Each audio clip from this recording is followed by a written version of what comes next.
آج اگر کوئی سسٹم کمزور ہے، حکومتیں کمزور ہیں، ادارے کمزور ہیں، وہ کمی بیشی کرنے والوں کو، زیادتی کرنے والوں کو اپنی گرفت میں نہیں لا سکتے، یا جو اس سے اوپر بیٹھے ہوئے ہیں وہ خود اس جرم میں مبتلا ہیں، اور اس جرم میں مبتلا ہونے کی وجہ سے اپنے نیچے کے لوگوں کو وہ پکڑ نہیں سکتے کیونکہ وہ خود مجرم ہیں۔ تو اگر نظام میں سکم کی وجہ سے کوئی شخص فائدہ حاصل کرتا ہے، اللہ ارشاد فرماتا ہے الا یظن اولئک انہم مبعوثون، وہ یہاں تو لوگوں کو دجل دے بیٹھے، لوگوں کو فریب دے دیا، دھوکہ دے دیا، کسی کی آنکھوں میں مٹی جھونک دی اور کام صحیح نہیں کیا لیکن اچھا بن کے کسی کے سامنے پیش ہو گئی، یہاں تو کر سکتے ہیں، لیکن اللہ تعالیٰ نے ارشاد فرمایا کیا وہ بھول گئے ہیں ایک ایسا دن بھی ہے جس دن وہ اٹھائے جائیں گے، لیوم عظیم، وہ بہت بڑا دن ہوگا، 50,000 سال کے برابر ایک دن ہوگا، خوف وحشت ابدان پہ طاری ہوگی، اور اتنا گرم کہ آج سورج کا رخ الٹا ہے پھر رخ سیدھا ہو جائے گا، اب سورج بہت بلندی پہ ہے پھر 1.25 میل کے فاصلے پہ آ جائے گا، اب زمین میں قوت جاذبہ ہے، گرمی کو جذب کرتی ہے، پھر زمین تانبے کی ہو جائے گی۔ اللہ اکبر، وہ کتنا سخت دن ہوگا جس کو قرآن نے کہا یوم عظیم، اللہ کی عظمت و جلالت کے اظہار کا دن ہوگا، لیکن میرے حضور نے فرمایا کہ 7 اشخاص ایسے ہوں گے جنہیں اللہ اس دن اپنے عرش کا ٹھنڈا سایہ عطا فرمایا، ان میں سے نمبر 1 امام عادل،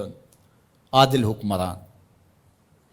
جو انصاف کے تقاضوں کو بہر صورت پورا کرتا ہے اگرچہ قریبی ہی کیوں نہ ہو۔ دوسرا شخص وشاب نشأ فی عبادت اللہ، وہ جوان جس کی جوانی اللہ کی عبادت میں گزری۔ آج تو میرے جوان کی جوانی سوشل میڈیا پہ گزر رہی ہے،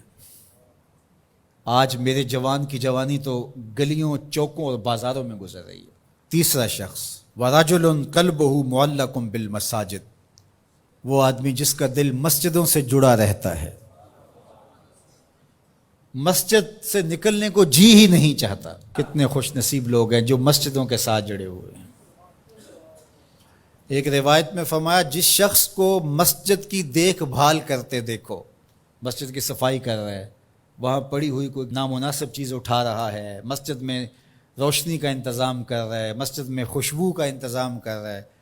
مسجد کے کاموں میں لگا ہوا، اگر کسی شخص کو دیکھو اس کے ایمان کی گواہی دے دو، یہ بندہ مومن ہے، یہ مسلمان بندہ ہے۔ تو فرمایا چوتھا شخص وَرَجُلٌ دَعَتْهُ امْرَأَةٌ ذَاتُ مَنْصِبٍ وَجَمَالٍ فَقَالَ إِنِّي أَخَافُ اللَّهَ، وہ جوان جس کو کسی خاتون نے دعوت گناہ دی اور صاحب منصب بھی تھی، صاحب جمال بھی تھی، اور قدموں میں حسن بچھنے کے لیے خود بےتاب ہوا، اور اس جوان نے آگے سے کیا کہا انی اخاف اللہ، تیری بات کیسے مانوں، رب سے ڈر لگتا ہے۔ تو حضور نے فرمایا قیامت کے دن جب دھوپ کڑک رہی ہوگی اللہ اس کو اپنے عرش کا ٹھنڈا سایہ عطا فرماتا ہے۔ پھر ارشاد فرمایا وَرَجُلَانِ تَحَابَّا فِي اللَّهِ اجْتَمَعَا عَلَيْهِ وَتَفَرَّقَا إِلَيْهِ، وہ 2 آدمی جو اللہ کے لیے پیار کرتے تھے، جب آپس میں ملے تو اللہ کے لیے، اور آپس میں اگر ان کی دوری ہوئی تو وہ بھی اللہ کے لیے۔ رضائے الہی ان کا مقصود تھا، ان کی دوستی کا سبب اللہ کی رضا تھا۔ چھٹا شخص ارشاد فرمایا وَرَجُلٌ تَصَدَّقَ بِصَدَقَةٍ فَأَخْفَاهَا حَتَّى لَا تَعْلَمَ شِمَالُهُ مَا تُنْفِقُ يَمِينُهُ، وہ شخص جس نے صدقہ کیا اور اتنے مخفی انداز میں کیا کہ جو دائیں ہاتھ نے صدقہ کیا بائیں کو خبر بھی نہیں ہوئی۔ اللہ اکبر، ہم نے اپنے بزرگوں کا یہ مزاج دیکھا ہے کہ وہ دیتے ہوئے جس کو دے رہے ہیں اس سے بھی آنکھیں نہیں ملا رہے ہوتے کہ اس کو کوئی شرمندگی نہ ہو۔ اور 7واں شخص وَرَجُلٌ ذَكَرَ اللَّهَ خَالِيًا فَفَاضَتْ عَيْنَاهُ، وہ شخص جس نے تنہائی میں بیٹھ کے اللہ کا ذکر کیا، کوئی دیکھنے والا نہیں تھا، اکیلا بیٹھا تھا اور اللہ کا ذکر کر رہا، محبت الہی کی وجہ سے اس کی آنکھوں میں آنسو امڈ آئے۔ تو میرے اور آپ کے آقا و مولا فرماتے ہیں قیامت کے دن جب کوئی سایہ نہیں ہوگا اللہ اسے اپنے عرش کا ٹھنڈا سایہ عطا فرمائے۔ اللہ ہمیں رحمت للعالمین کا صدقہ جہنم کی سختیوں سے نجات عطا کرے اور ایسے اعمال بجا لانے کی توفیق دے جو جنت کے راستے کا سبب بنے اور جہنم سے آزادی کا مجدہ جاں فضا بنے۔